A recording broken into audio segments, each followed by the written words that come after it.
Friends, Tollywood లో ఇప్పుడు ఒకే కొత్త ట్రెండ్ అయితే మొదలైపోయింది. అది మాత్రం మామూలు ట్రెండ్ కాదు భయ్య, గాడ్ మోడ్ ట్రెండ్ అనే చెప్పుకోవచ్చు. ఒకప్పుడు టాప్ మోస్ట్ హీరోలు అందరూ మాస్ యాక్షన్ టాప్ మోస్ట్ సినిమాలతో ప్రేక్షకులు అందరినీ ఆకట్టుకునేవారు. కానీ ఇప్పుడు మాత్రం పరిస్థితి పూర్తిగా మారిపోయింది భయ్య. మన టాలీవుడ్ టాప్ స్టార్స్ అందరూ ఇప్పుడు దేవుళ్ళకు సంబంధించినవి, పురాణాలకు సంబంధించిన హిస్టారికల్ పవర్ఫుల్ క్యారెక్టర్స్ వైపు వెళ్తున్నారు. ఇదే ఇప్పుడు ఇండస్ట్రీలో అయితే హాట్ టాపిక్ గా మారిపోయింది. మరి మొదటగా మన ప్రభాస్ గారి గురించి మాట్లాడుకుంటే, కల్కి 2898 మూవీ గురించి మాట్లాడుకుంటే, ఇండియన్ సినిమా హిస్టరీలో అయితే భారీ ఇంపాక్ట్ అయితే క్రియేట్ చేశారు. కానీ అసలు తుఫాన్ అయితే ఇంకా రావాల్సి ఉంది. ఎందుకంటే కల్కి 2898 పార్ట్ 2 లో కర్ణుడి పాత్ర మరింత పవర్ఫుల్ గా ఉండబోతుందని టాక్ వినిపిస్తుంది బయటికి. పార్ట్ 1 లో మాత్రం కేవలం గ్లిమ్స్ మాత్రమే చూపించారు. కానీ పార్ట్ 2 లో కర్ణుడి గారి పూర్తి రేంజ్ బయట పెడితే థియేటర్ లో మాత్రం షేక్ అవడం ఖాయమని చెప్పేస్తున్నారు. ఇక మహేష్ బాబు గారి విషయానికి వచ్చేస్తే, ఎస్ఎస్ రాజమౌళి గారితో చేస్తున్న భారీ ప్రాజెక్ట్ అయినటువంటి వారణాసి మీద హైప్ అయితే ఆకాశానికి తాకుతుంది. ఈ సినిమాలో మహేష్ బాబు గారు శ్రీరాముడి ఇన్స్పిరేషన్ తో ఉండే పవర్ఫుల్ పాత్ర అయితే కనిపించబోతున్నాడు. రాజమౌళి గారి విజన్ అంటే ప్రపంచం స్థాయిలో ఉంటుంది. అందులో మహేష్ బాబు గారు ఇలాంటి పాత్రలో వస్తే మాత్రం అది మాత్రం గ్లోబల్ లెవెల్లో సెన్సేషన్ కావచ్చు అనుకుంటున్నా. ఇప్పుడు జూనియర్ ఎన్టీఆర్ గురించి మాట్లాడుకుంటే, గాడ్ ఆఫ్ వార్ అనే టైటిల్ తోనే ఫ్యాన్స్ లో అంచనాలు అయితే తాగేస్తున్నాయి ఆకాశానికి. కుమారస్వామి బ్యాక్ డ్రాప్ లో ఈ సినిమా వస్తుందనగానే ఇండస్ట్రీలో అయితే హీట్ పుట్టించేస్తున్నారు భయ్య ఫ్యాన్స్ అందరూ. నిన్న రీసెంట్ గా వదిలిన పోస్టర్ చూసిన ఎమ్మటే నాకైతే వేరే లెవెల్ గూస్ బంప్స్ లా అనిపించింది. ఎన్టీఆర్ గారి ఎనర్జీ, స్క్రీన్ ప్రెజెన్స్,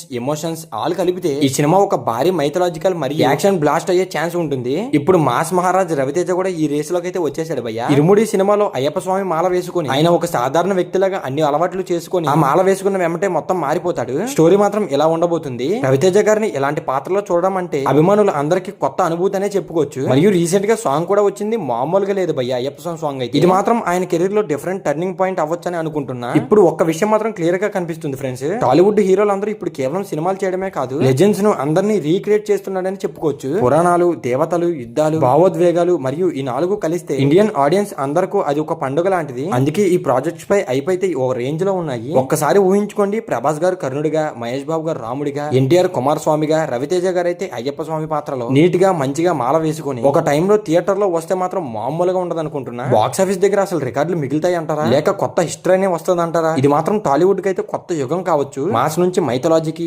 యాక్షన్ నుంచి ఎమోషన్ కి, హీరో నుంచి గాడ్ మూడ్ కి జరిగిన ఈ మార్పులు ప్రేక్షకులు అందరికీ ఒక విజువల్ ఫీస్ట్ అవుతుంది. మరి మీకు ఈ 4 సినిమాలో ఏది ఎక్కువ హైప్ ఇచ్చింది? కల్కి 2898 పార్ట్ 2నా, లేక వారణాసి మూవీనా, లేక మన ఎన్టీఆర్ గారి గాడ్ ఆఫ్ వారా, లేదా మన రవితేజ గారి ఇరుముడి మూవీ? మరి మీరేమనుకుంటున్నారో ఖచ్చితంగా కామెంట్ చేయండి. సో మరి ఈ వీడియో మీకు ఎలా అనిపించిందో ఖచ్చితంగా కామెంట్ చేసి, అండ్ అలాగే ఈ వీడియో లైక్ చేయండి. మన సినీ రాజు ఛానల్ కి ఎవరైనా కొత్త సబ్స్క్రైబ్ చేసుకోవడం మర్చిపోకండి ఫ్రెండ్స్. సో మరి ఈ వీడియో చివరి చూసి చాలా థ్యాంక్స్ గైస్.